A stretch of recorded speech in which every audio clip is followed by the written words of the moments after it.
मित्रों, ये जो गोल गोल डब्बे आप देख रहे हैं इसमें 18 आर्टिकल बंद हैं। कौन से 18 आर्टिकल? जो नगरीय निकायों के लिए जोड़ा गया था संविधान में। कहाँ जोड़ा गया था सर? पार्ट 9A में जोड़ा गया था। कब जोड़ा गया था? 74वें संविधान संशोधन 1993 में। तो पूरी कहानी समझ लेते हैं। तो कौन से आर्टिकल जोड़े गए थे? 18 आर्टिकल जोड़े गए थे। कौन कौन से? 243P से 243ZG।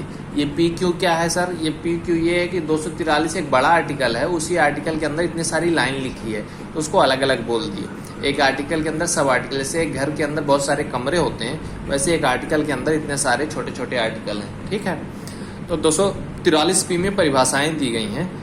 किसकी परिभाषा? नगर निगम, नगर पंचायत, इन सब की परिभाषाएं हैं। नगर पालिका 243Q में गठन कैसे होगा? नगर पंचायत कहाँ गठित होगी, नगर पालिका कहाँ गठित होगी, नगर निगम कहाँ गठित होगी। 243R में संरचना, उनकी संरचना क्या है। 243 है इसमें समिति, उनकी समिति क्या है। 243T में आरक्षण, 243U में कार्यकाल, 243B में नियोग्यताएं। किसकी नियोग्यताएं? डिस्क्वालिफिकेशन सदस्यों की। कौन सदस्य चुनाव नहीं लड़ सकते, कौन सदस्य चुनाव अगर जीत गए हैं तो वो डिस्क्वालीफाई हो जाएंगे, किन कारणों से, ये सारी बातें दी गई।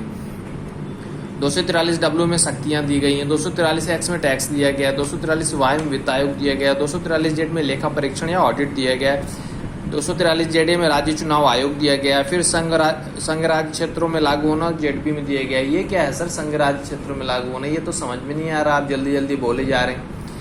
संघ राज्य क्षेत्रों में लागू होना मतलब ये होता है कि दिल्ली, पौंडीचेरी, इस तरह के जो यूनियन टेरिटरी हैं, जो राज्य नहीं है, संघ राज्य है, वहाँ भी नगरीय निकाय की व्यवस्था लागू होगी। ये एक आर्टिकल में मेंशन है। ZC कुछ क्षेत्रों में लागू ना होना। अब कुछ क्षेत्रों में लागू ना होना इसका क्या मतलब? बहुत सारे ट्राइबल एरिया, शेड्यूल एरिया हैं, नॉर्थ ईस्ट के एरिया हैं, वहाँ पे क्या होता है, वहाँ पे ये सब लागू नहीं होगा। किन एरियो में लागू नहीं होगा? जो शेड्यूल 5 और शेड्यूल 6 के एरिया हैं उसमें लागू नहीं होगा। शेड्यूल 5, शेड्यूल 6 क्या है सर? ये संविधान की अनुसूचियाँ हैं। अब सारा बात मैं इस वीडियो में नहीं बता सकता, आपको अभी इतना जानना है कि आर्टिकल के बारे में कि कौन सा आर्टिकल किसका है, अनुसूचियाँ क्या हैं, 5 और 6 क्या है, ये सब मैं डिटेल में आगे बताऊंगा।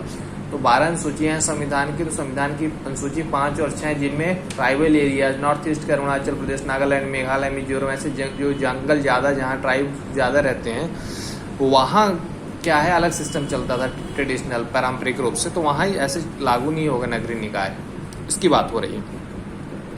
ZD जिला नियोजन समिति। नियोजन क्या है सर? नियोजन प्लानिंग को कहते हैं यार। ZD मेट्रोपॉलिटन नियोजन समिति, बड़े शहरों में कैसा नियोजन होगा। ZA प्राचीन विधियां लागू। ये फिर से वही बात, कहीं पहले से नगर निगम चल रहा है अपनी एक अलग तरह का, तो उसको लागू रहने दो, उसको डिस्टर्ब मत करो इस संविधान के आने के बाद।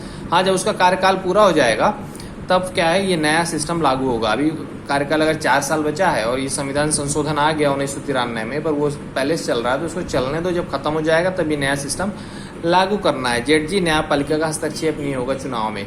तो ये बहुत सारे आर्टिकल हैं। इसमें इंपॉर्टेंट कौन सा सर? इतना सब याद नहीं हो पाएगा हमें, तो इंपॉर्टेंट याद कर लीजिए जहाँ से नंबर बनने हैं। 243P से परिभाषाएं, 243Y से वित्त आयोग, 243ZA राज्य चुनाव आयोग। सर इतना भी याद नहीं हो रहा, कुछ सिस्टम बताइए। तो सिस्टम ये है कि P से परिभाषा, Y से वित्त आयोग। Y से वित्त आयोग कैसे? Money, MONEY। मनी में क्या था? Y। मनी मतलब पैसा, पैसा मतलब वित्त, तो Y से वित्त आयोग रख लेंगे। और ZA से राज्य चुनाव आयोग, A है ना आयोग, राज्य चुनाव आयोग। तो ये 3 तो कम से कम रट लीजिए। 243P से परिभाषा, यहाँ से वित्त आयोग 243Y, और ZA राज्य चुनाव आयोग।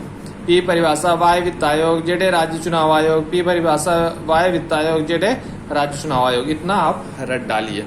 धन्यवाद। स्क्रीनशॉट ले लीजिए, नोट्स बना लीजिएगा।